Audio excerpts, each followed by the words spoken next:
Porque la Biblia dice ahí mismo, textualmente, que María y José no entendían por qué Jesús les decía estas palabras. Sin embargo, Dios estaba obrando en su vida y a su favor para producir en el día de mañana una manifestación que sea genuina. Entonces, si Dios te lleva por ciertos caminos, sigue avanzando, sigue caminando, no te detengas, porque lo que Dios va a hacer contigo va a ser algo grande. ¿Cuántos lo creen? En una ocasión, en una etapa de mi vida, yo recuerdo que cuando yo me convertí, yo empecé a buscar a Dios con mucho fervor, con una locura inmensa. Y lo que más me impactó fue que personas que eran cristianas, número uno, y que eran cercanas mías, número dos, me empezaron a decir, mijo, pero ¿qué es lo que te pasa a ti? Tú te estás cogiendo el evangelio demasiado a pecho. Tú no puedes estar en el monte todos los días. Tú no puedes estar en un ayuno toda la semana. Y yo me sentía un poco mal porque yo era nuevo y trataba de llevarme de los más viejos. Pero una vez en esa esquinita, Dios bendiga esa esquina, yo estaba orando y vino una profeta y me dijo, sigue avanzando así mismo como tú vas, porque Dios te está preparando y todo eso Dios lo utiliza para capacitarnos, para prepararnos. Y Jesús duró 18 años, no fue comiendo guineíto en su casa, era leyendo la palabra de Dios, creciendo en sabiduría, creciendo en gracia y recibiendo todo lo que Dios le entregaba para el día de mañana traer una manifestación genuina en este mundo. Más adelante dice la Biblia que Jesús, con aproximadamente 30 años, según los teólogos, la Biblia dice que Jesús fue impulsado al desierto por el Espíritu, no cualquier espíritu, sino el Espíritu Santo, para ser tentado por el diablo. Y también yo esto lo conecto a Hebreos, en la carta que escribió el apóstol Pablo a los Hebreos, en la que él dice que Jesús fue probado en todo. Jesús fue tentado y fue probado. También en una de las cartas, si no me equivoco, dice que debemos presentarnos delante de Jesucristo como soldados probados y aprobados. ¿Qué yo puedo entender? Muchas veces nosotros creemos que toda esta preparación, toda esta tentación y todas estas pruebas que están a veces viniendo en nuestra vida son para nosotros portar de que un peso de gloria. Pero realmente no es así, porque a través del Antiguo Testamento, en una historia específica, yo me pude dar cuenta que cualquier Saúl en un momento determinado puede portar esa supuesta gloria, pero no cualquier Saúl puede retenerla, no cualquier Saúl sabe valorarla. En un momento determinado de tu vida puede ser que te caiga una gloria que tú danzas y profetizas y hagas de todo. Sin embargo, la victoria no está en tú danzar y profetizar, aunque eso es parte del complemento, porque eso es necesario y es edificación del pueblo de Cristo. Pero la verdadera victoria está en que esa victoria nosotros la podamos retener con un estilo de vida.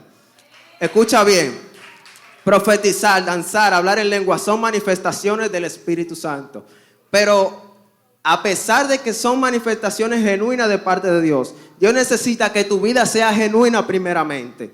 Dios necesita para Él poder depositar eso dentro de una vasija, que esa vasija primero esté limpia. Aleluya. Dios bendiga a ese varón. Una vida genuina, una vida apartada del pecado, venciendo la tentación, soportando las pruebas. La Biblia dice que nos sintamos con gozo cuando estemos en diversas pruebas, pero obviamente las pruebas mayormente nos hacen llorar. Sin embargo, pasar esa prueba y mantenernos firmes es una evidencia de que hay una manifestación genuina de parte de Dios en nuestra vida.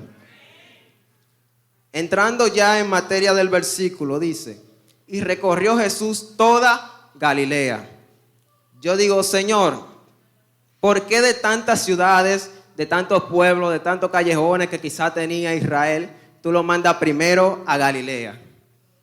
Cuando me pongo a investigar me doy cuenta que Galilea era la ciudad, primeramente geográficamente hablando, la más grande. Y también poblacionalmente hablando, era la más grande. O sea, era la más grande en extensión de terreno y en cantidad de personas dentro. Por ende, era un poco lógico y estratégico, o muy lógico, que él empezara a predicar en ese lugar. Pero yo le hago la pregunta al Señor, porque los que tienen una manifestación genuina en sí, no viven por la lógica de lo que les rodea, sino por la guianza del Espíritu Santo.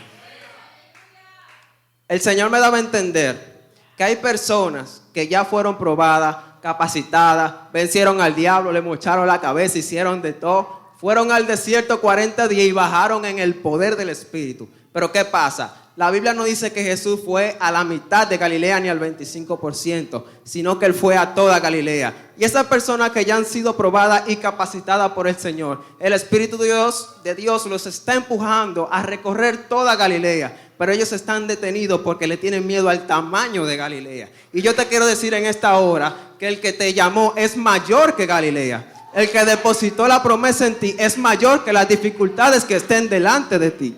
Jesús no se paró a pensar, oye, pero yo estoy a pie, Galilea es grandísimo, ¿qué yo voy a hacer? El sol a las 12, Israel que es un desierto. Él no pensó en lo negativo, simplemente él avanzó porque el Espíritu Santo lo impulsaba. Así que si tú le crees a Dios, camina en fe y vas a recorrer toda tu Galilea en el nombre poderoso de Jesús.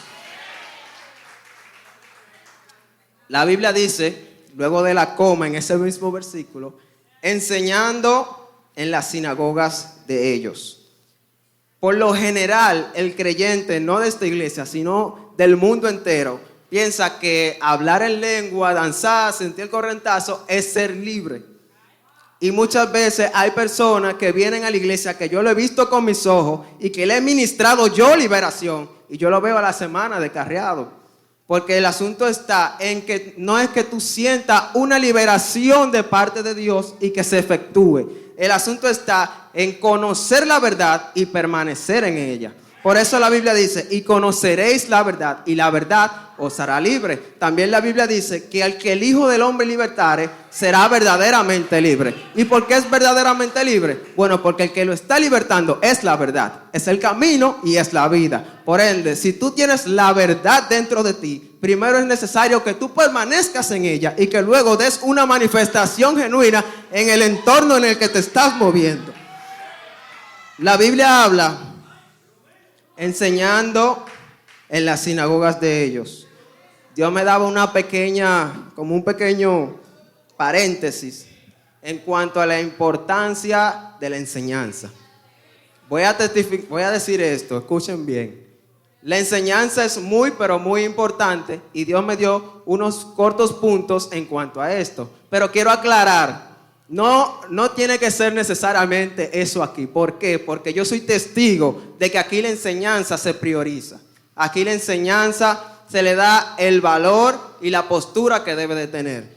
Sin embargo, la Biblia habla en Hechos capítulo 8 de dos acontecimientos o dos historias que me marcaron. Número 1, el etíope y Felipe. La Biblia habla de que Felipe era un varón de Dios lleno del Espíritu Santo y que los ángeles incluso hablaban con él. Y la Biblia dice que un ángel le habló y le dijo, acércate a ese carruaje que tú ves ahí.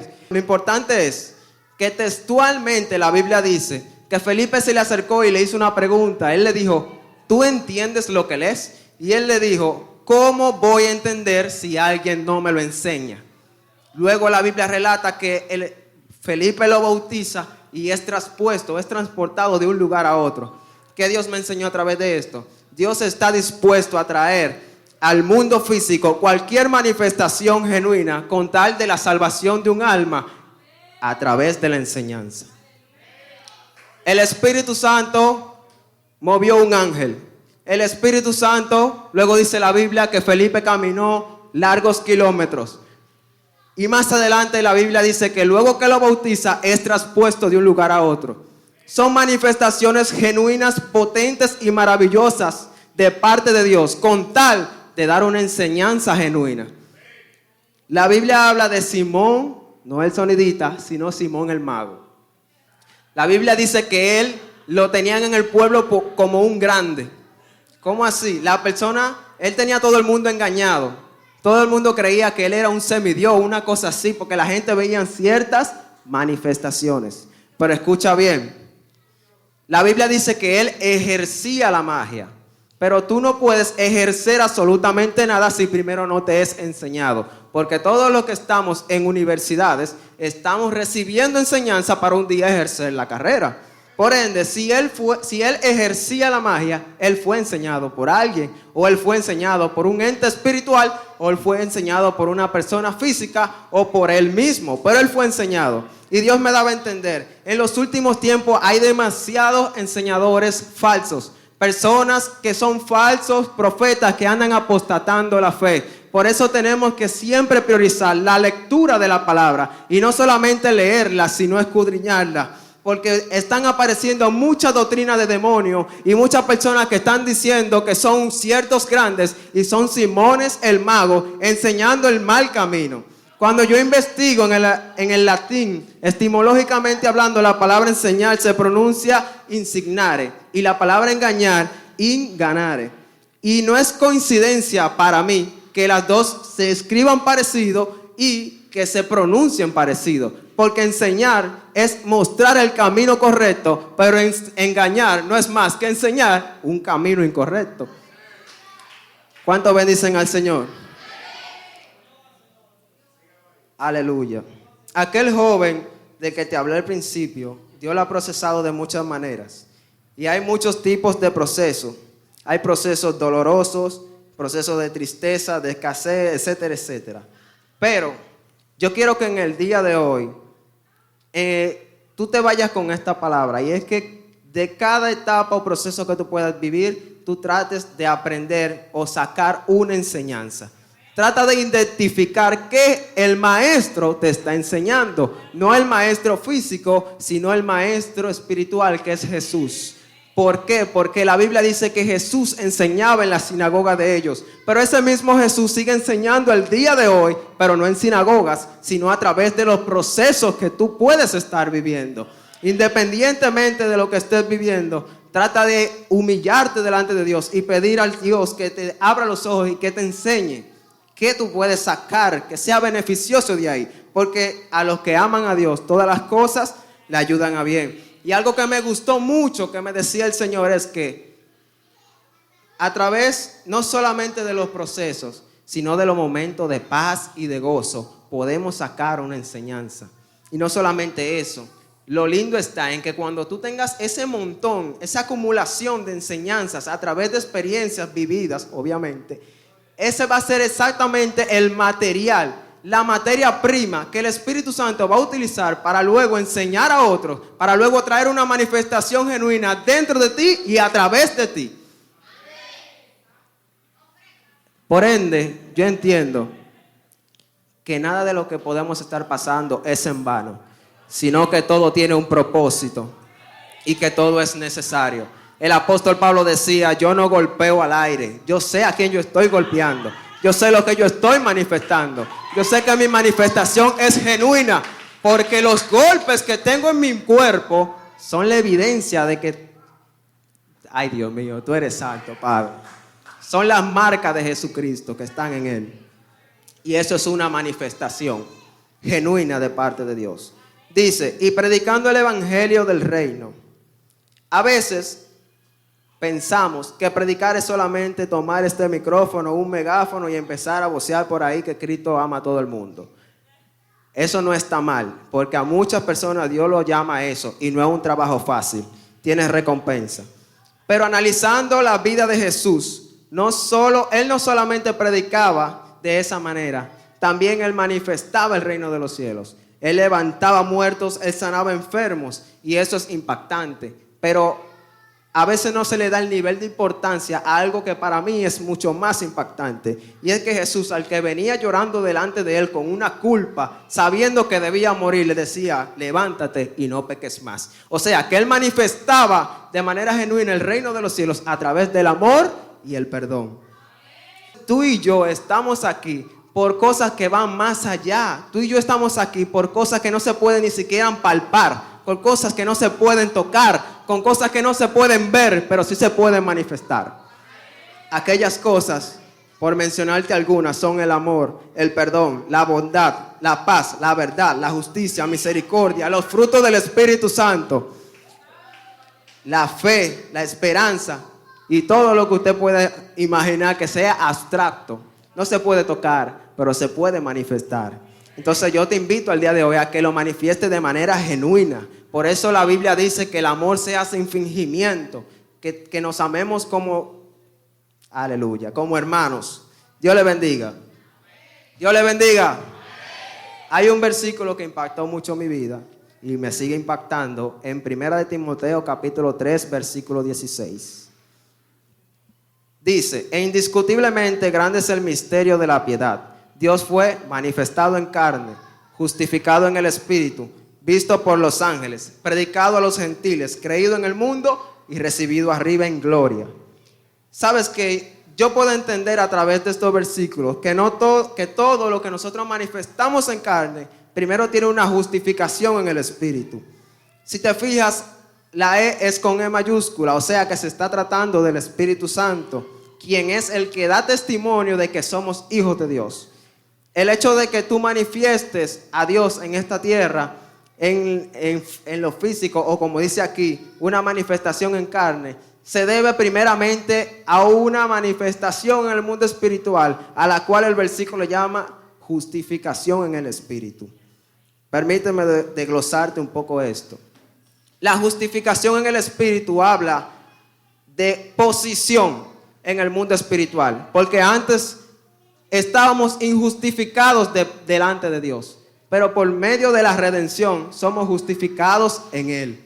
Por ende, lo que tú seas en el mundo espiritual es lo que tú vas a manifestar en el mundo físico. O sea, que si tú en el mundo espiritual tienes una posición de justificación, entonces en el mundo físico las personas podrán ver esa justificación a través de ti y podrán ver a Dios a través de ti. Y no solamente eso, sino que me gusta mucho que la Biblia diga esta parte, porque a veces nuestras fuerzas humanas no nos dan y a veces como humanos que somos fallamos delante de Dios. Pero la Biblia dice también que para aquellos que han pecado, abogado tienen delante de Dios el Padre, el cual es justo. Entonces, ¿tiene esto algún tipo de relación en su cabeza, sí o no? Somos justos porque nuestro abogado no ha fallado nunca. Somos justos porque nuestro abogado no ha perdido un caso nunca. Somos justos porque Dios venció al mundo y nunca perderá una batalla. Dice la Biblia en ese mismo versículo, visto por los ángeles. Nuestra posición espiritual y vistos por los ángeles.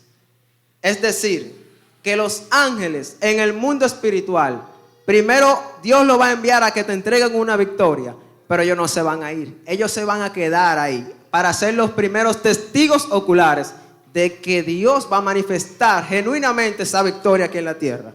Escucha bien, ¿qué le pasó a Daniel? Daniel empezó a orar y se le fue enviado un ángel desde el cielo y se le opuso el príncipe de Persia. Sin embargo, cuando él recibió la palabra de parte del ángel, la respuesta de su oración, dice la Biblia que los que estaban ahí se desesperaron, algunos se turbaron, algunos cayeron, algunos oyeron voces, pero todos cayeron por tierra y algunos se fueron. O sea, aunque solamente Daniel pudo ver la gran visión, como dice la Biblia, hubo una manifestación. Y esa manifestación se va a trasladar desde el mundo espiritual hasta el mundo terrenal a través de los ángeles.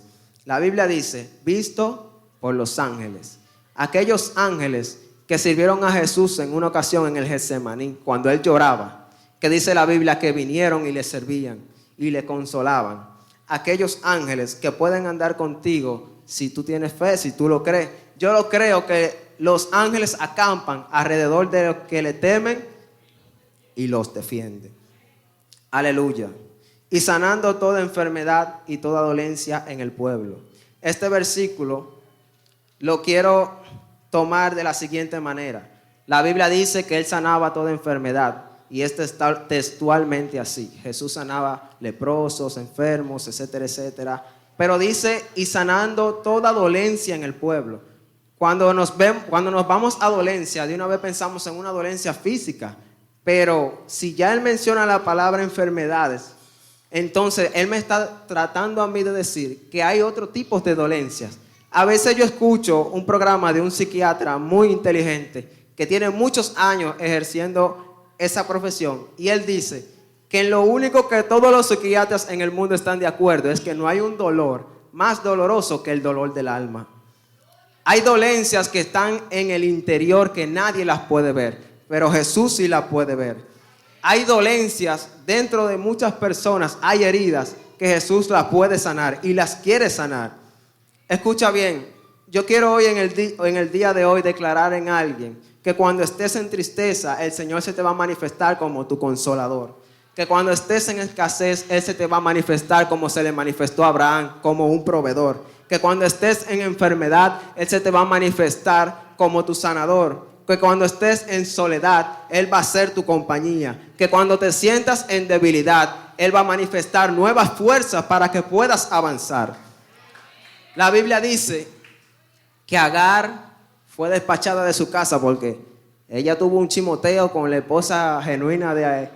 Cuando hay dos mujeres juntas, eso es un lío, pero ese no es el mensaje. Eso es otra manifestación.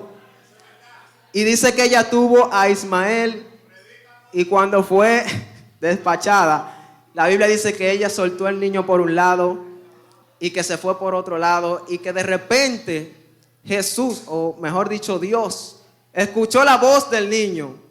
Y dice la Biblia que ella escuchó la voz desde el cielo que le habló y le dijo: levanta a tu niño, recógelo, porque el largo camino te resta. Y yo no sé si usted ha leído en la Biblia que dice que Dios le dio 12 príncipes a Ismael. ¿Qué yo te quiero decir con esto? Dios no tiene acepción de personas. Si Dios dijo que se va a manifestar en tu vida, Él se va a manifestar porque ya Él lo determinó. Eso no se trata de que uno sea más lindo, de que otro sea más feo. Esto se trata de que el Espíritu Santo de Dios te dio una palabra y eso se va a manifestar en ti. Tiene tiempo de cumplimiento. Le dio 12 príncipes y dice que le dio una gran nación, lo fructificó, lo multiplicó en gran manera. Actualmente se cree que los descendientes de Ismael son el pueblo árabe. Y ahí hay mucha gente. Así que ¿se le manifestó sí o no? Sí se le manifestó, porque las manifestaciones genuinas de Dios tienen una característica. Pregúnteme cuál. Pregúnteme cuál. Es que dejan evidencia. Para terminar ya, porque el tiempo es corto, sin fe no hay manifestación. La fe es demasiado importante. Porque la Biblia dice que después que Jesús fue a recorrer toda Galilea, a veces Él tenía el poder en sí para manifestar algo y por la incredulidad de los que estaban ahí, no hacía nada. Es importante que tengamos pasión. Es importante que dejemos que Dios nos prepare y nos capacite, porque no necesariamente Dios llama a los capacitados, también Dios capacita a los llamados. Deja que Dios te enseñe a través de los procesos. Y en este día yo reprendo en el nombre de Jesús toda dolencia, dificultad, ansiedad, todo lo que puede impedir que haya una manifestación de parte de Dios en ti, en el nombre poderoso de Jesús. Y recuerda que en cada etapa de nuestra vida, parezca buena o parezca mala, hay una manifestación genuina de parte de Dios a nuestro favor. Dios te bendiga, Dios te guarde. La persona que prosigue.